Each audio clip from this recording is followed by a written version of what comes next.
Hola queridos oyentes, bienvenidos a este nuevo programa de Firmes en la Verdad. Hoy tenemos con nosotros a Jaime Rocha Rodríguez. Él es capitán de navío del Cuerpo General, fue agente del Centro Nacional de Inteligencia y es experto en seguridad nacional, pero tiene también muchísimo que ver con la cultura, con las letras. Es una afición, yo creo que la intrínseca en él, pero también ha tenido algo que ver con el Instituto de Cervantes, con temas de educación. Y es por este tema precisamente por el que le invitamos, porque aunque podríamos tratar muchos temas con él y diversos, hoy le hemos invitado como calidad de secretario general del último Congreso de Católicos y la Vida Pública que ha tenido lugar en Madrid en 2019, del 15 al 17 de noviembre. Y el tema ha sido libertad para educar y libertad para elegir. Pues de este tema vamos a hablar con Jaime. Jaime, ¿qué tal? ¿Cómo estás? Muy bien, estupendamente. Muchas gracias por haberme invitado a este programa. Que sé que tiene Igualmente. mucha difusión en Santander y que lo ven y lo oyen muchas personas. Muchas gracias, nosotros igual. Y también en Sudamérica, porque estos llegan bastante Fíjate. lejos con las ondas de la Madre Angélica. Pero bueno, te quería decir, quería que nos presentara el Congreso Católicos para la Vida y la Vida Pública, conocido para mucha gente porque además se suele hacer cada año, ¿no? En Madrid, en Bilbao, Sí. en varios sitios de España. Para nosotros es conocido, pero querría que para el que no te conozca, que nos esté viendo, oyendo, nos cuentes tú de qué se trata, de qué se tratan estos congresos y también en concreto de lo que es San Pablo, lo que es el CEU y qué tiene que ver con estos congresos. Vamos a ver, la Asociación Católica de Propagandistas, que es, digamos, la matriz de todo esto, nace en 1908, fundada por el padre Ayala, un jesuita, y el que entonces todavía no era sacerdote, que luego fue cardenal Herrera Oria. Son los dos fundadores de la Asociación Católica de Propagandistas. Dentro de la Asociación Católica de Propagandistas hay diversas obras de todo tipo, sociales, bueno, concretamente hablando con periodistas y de periodistas, pues efectivamente la cabecera del Independiente, la cabecera de Ya, la cabecera de La Verdad de Murcia, una serie de cabeceras de periódicos importantes en España eran de la Asociación Católica de Propagandistas. Otra de las obras importantes que todavía pervive son las universidades CEU, universidades y colegios CEU San Pablo, que tenemos afortunadamente ya pues en Madrid, tenemos en Barcelona, tenemos en Valencia y tenemos en Sevilla, ¿no? Colegios y universidades, cada vez además se está potenciando más, tenemos una demanda grande de alumnos cada año, en fin, son unas universidades que gozan de un cierto prestigio dentro de lo que es la enseñanza universitaria española, ¿no? Y dentro de lo que es la misión de los propagandistas, que es estar en la sociedad, es que no es una tarea contemplativa, nosotros es una tarea de acción en todas las manifestaciones de la sociedad, para intervenir y darle la impronta del catolicismo a esa sociedad. Una de las cosas que se pensó que era útil, en el año 1999 se crearon los congresos católicos y vida pública. La misma definición ya nos dice de qué se trata, ¿no? Son los católicos, lo que tenemos que hacer los católicos, lo que debemos de hacer los católicos dentro de lo que es la vida pública. Intervenir en todas las facetas de la vida pública, desde la política, la enseñanza, en cualquier otra faceta de la sociedad española. Entonces se inventan, pongamos así entre comillas la palabra invento, estos congresos católicos y vida pública en 1999. Y en noviembre de este año pasado hemos celebrado la 21ª edición, que ha tratado sobre la libertad de enseñanza. Muy bien, yo creo que queda muy claro y entonces ahora vamos a ir al tema que nos ocupa hoy, que es sobre la enseñanza, la libertad de enseñanza. Sí. ¿Por qué este título? ¿Qué pasa? ¿Que en España, siendo democrática, peligra la libertad en la enseñanza, en la educación? Bueno, cada año en el mes de octubre, y este se eligió en octubre del 18, se elige el tema que se va a debatir al curso siguiente, ¿no? Entonces, en octubre del 18 se decide que la libertad de enseñanza, precisamente por eso, porque se ve amenazada. Y no solamente en España, se ve amenazada en muchos otros sitios del mundo, ¿no? Desgraciadamente. porque aquí en España ha habido desde la democracia, no sé, son 7 u 8 leyes de educación distintas. Cada gobierno que ha llegado ha puesto una ley de educación a su gusto, sin consensuar, sin pactar. Ha sido una cosa absolutamente partidista lo que han puesto unos y otros. O sea, que no vamos a echarle las culpas solamente a uno. Ha sido la culpa, yo se la he hecho a todos los políticos porque no han sido capaces de ponerse de acuerdo en una cosa tan fundamental como la ley de enseñanza. Como no han sido capaces, ¿qué ha pasado? Que vamos dando bandazos de un lado para otro. ¿Y qué es lo primero que sufre? Pues lo primero que sufre es la libertad de los padres para elegir el centro de enseñanza, de acuerdo con sus ideas y sus valores.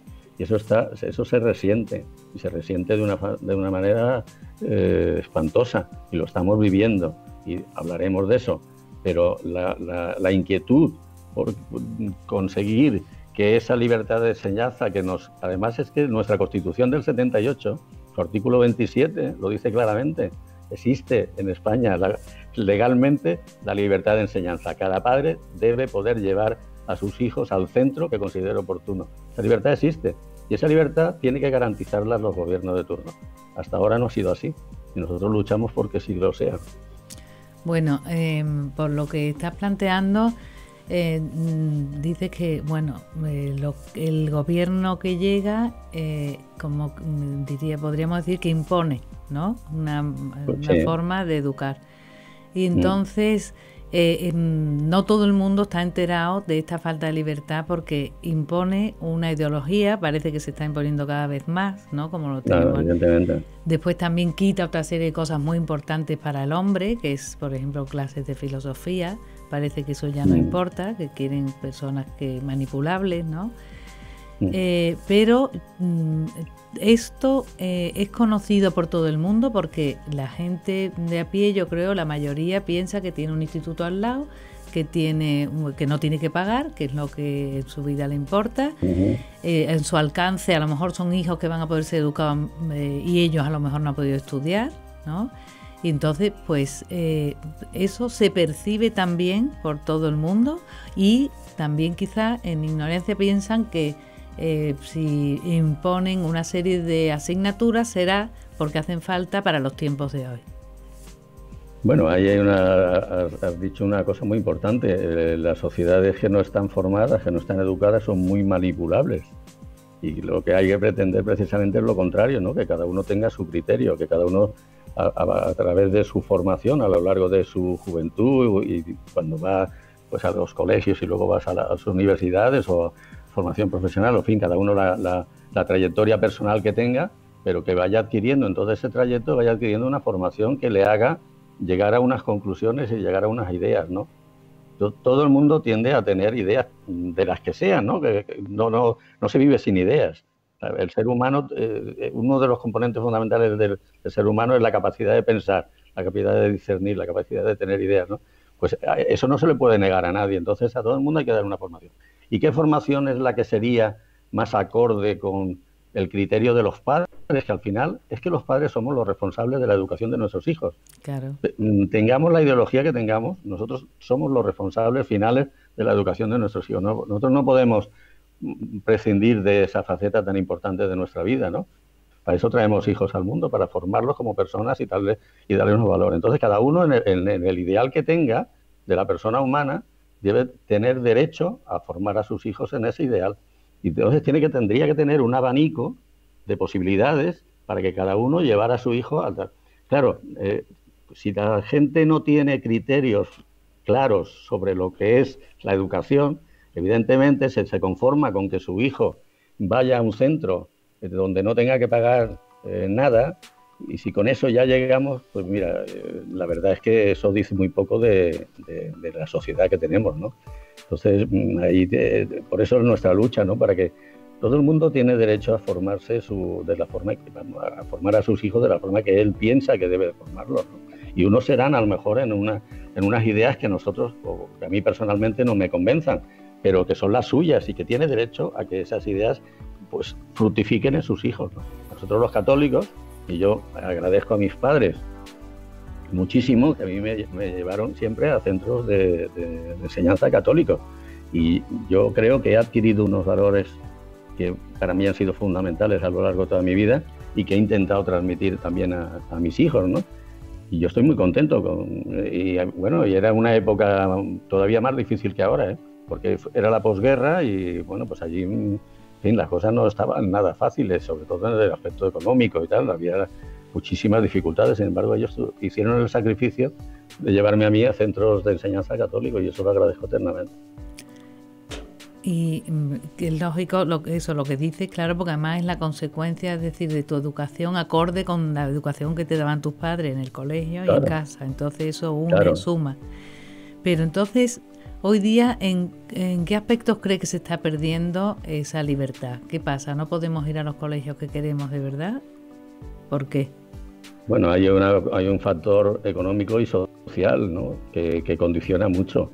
En los centros públicos, los idearios de los centros públicos no siempre coinciden. Yo diría que muy pocas veces coincide con el ideario que tenemos a determinadas personas, determinada parte de la sociedad.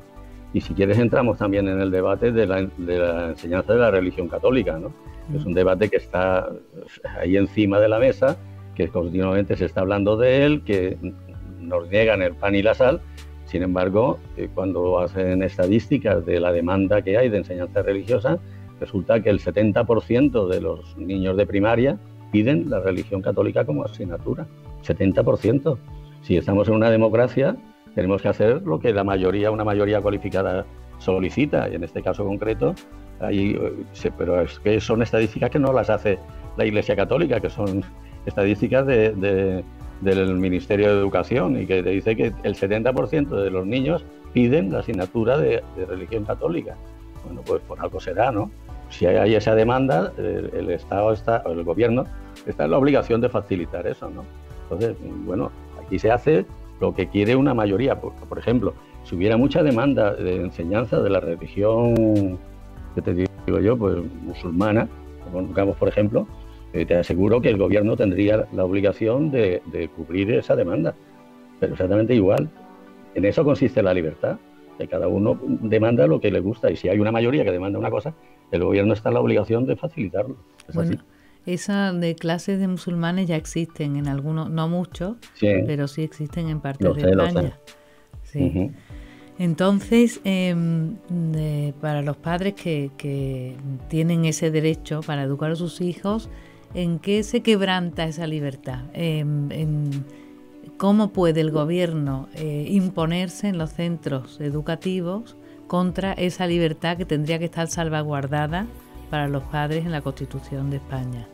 Pues mira, hay de muchas maneras. Hay ahora, por ejemplo, una tendencia grande, lo que la llaman la cultura LGTBI, por ejemplo, en el aspecto afectivo sexual, se está imponiendo una doctrina que para nada coincide con el pensamiento católico. Al revés, está en las antípodas, ¿no? Entonces, imponerle a los hijos eso, a un padre católico, lógicamente le supone un rechazo. Si el único colegio al que tiene acceso mi hijo es el colegio que está 2 manzanas al lado de mi casa, que además por proximidad geográfica creo que es obligatorio casi que tenga que ir a ese colegio. Y en ese colegio se está impartiendo una doctrina LGTBI y yo no estoy de acuerdo con eso. ¿Qué alternativa me queda? Ninguna en absoluto. Estoy absolutamente coartado. Yo no puedo llevar a mis hijos. Si no tengo dinero para pagar un colegio privado, no tengo más remedio que llevarlos ahí. Y ahí los están adoctrinando. Y ahí le están metiendo en la cabeza una serie de errores tremendos. Bueno, pues esa es la libertad que no tengo. Claro, pero ante ese problema que cada vez es más extendido, porque es que lo meten, ahora acaban de meterlo en Castilla y León, lo quieren meter, pero bueno, empezaron por Madrid y se empezó con el PP, es verdad que es que cada gobierno impone, sí, y esto se está generalizando y se impone efectivamente, y ante ello los padres se ven un poco maniatados, porque parece que no se puede combatir contra ello porque está políticamente incorrecto. Vamos, es que te denostan, te ven como el raro, porque ya como tanto influye la sociedad, los hijos te ven como anticuado, como el que no tienes ni idea porque los tiempos cambian, hay que adaptarse, que es lo que le venden a ellos, claro.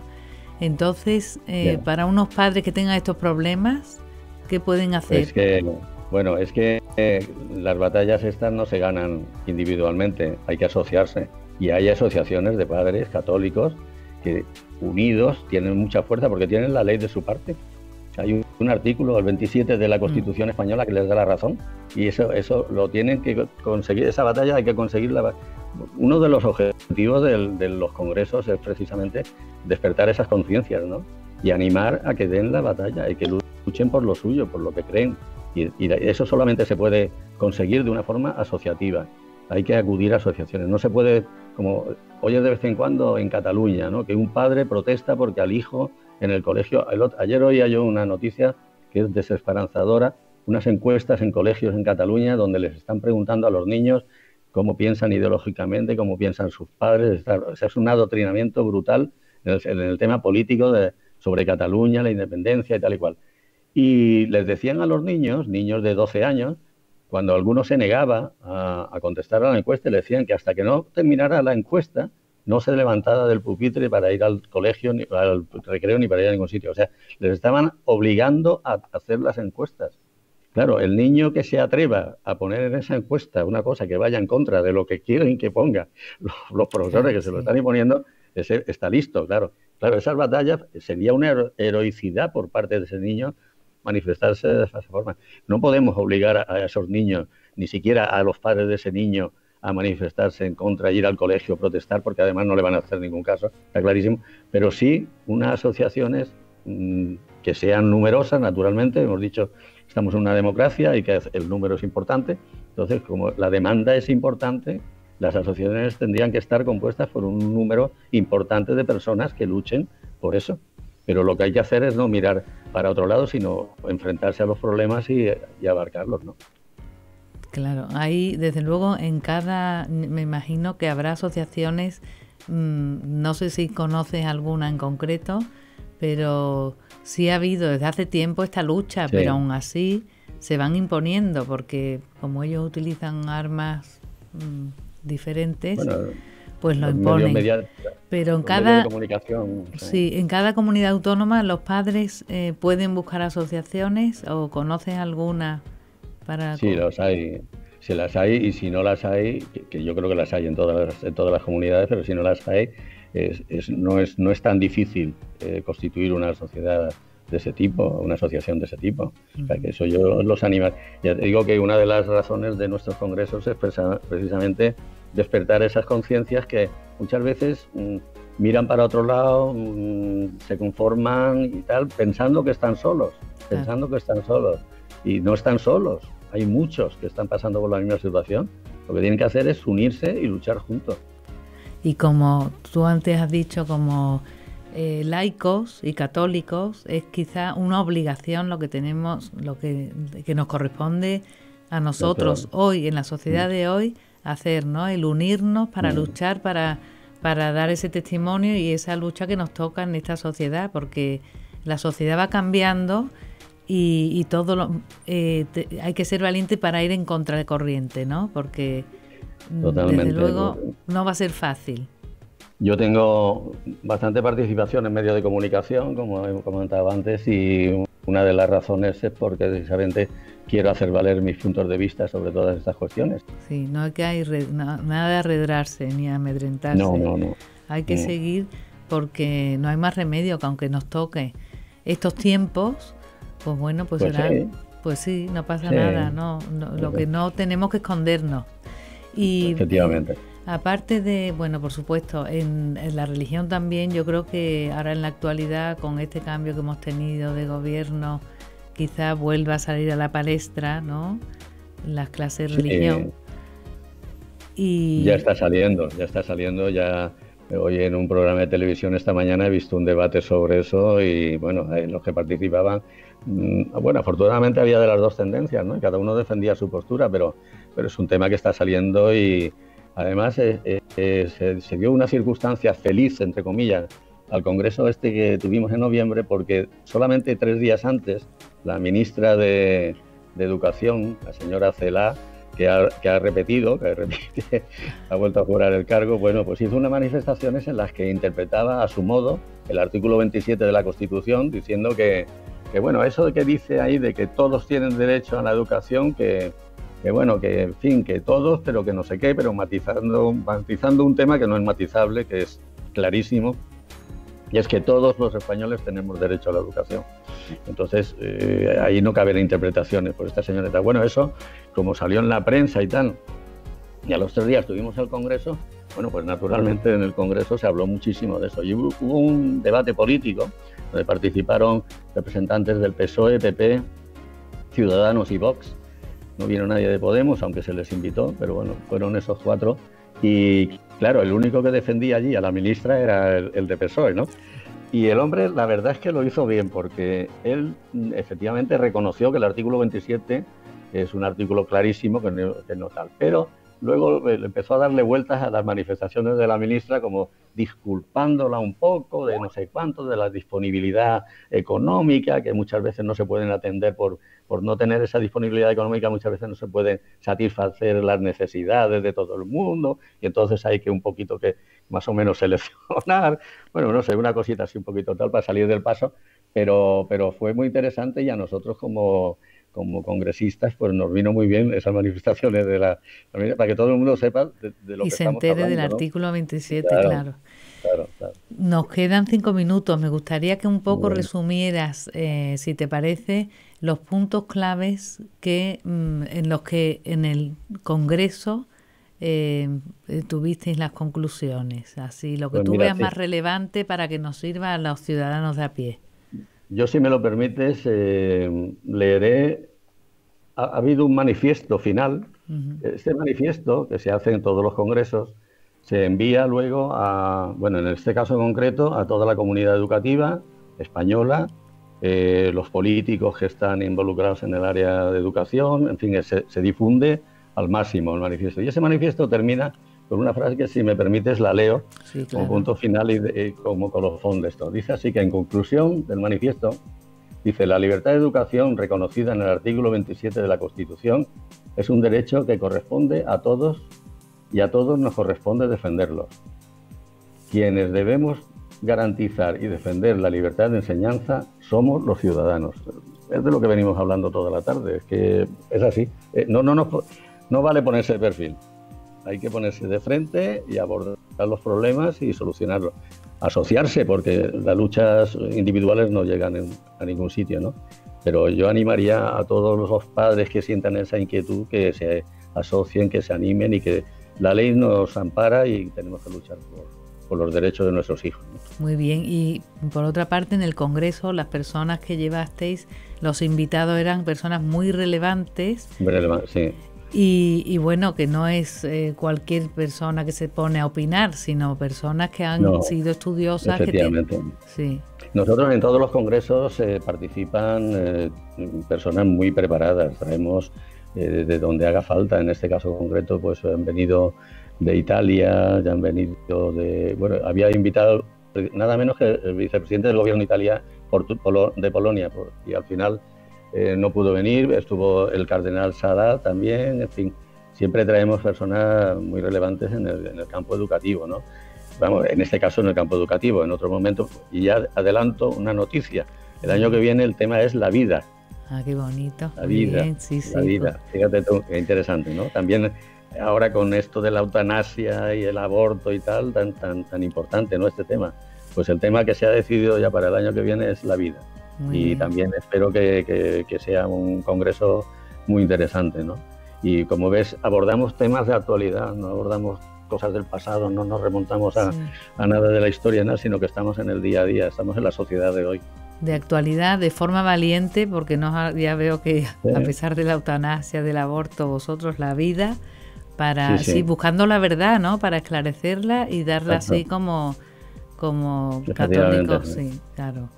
Pues Jaime, muchísimas gracias por el tiempo que nos has dedicado. A vuestra disposición para cuando queráis. Y por acercarnos a todo, al tema de la educación y a animar a los padres que vean algo en el centro donde están, o que se informen sobre este tema, qué es lo que van a dar, para saber que tienen el derecho, avalado por la Constitución, por un artículo que es el 27, a tener una libertad en la educación que tienen que respetar, y luchar a través de asociaciones. Yo creo que esa idea nos queda muy claro y ser valientes, ir contracorriente, no pasa nada. Pues Jaime, muchas gracias y hasta el próximo programa.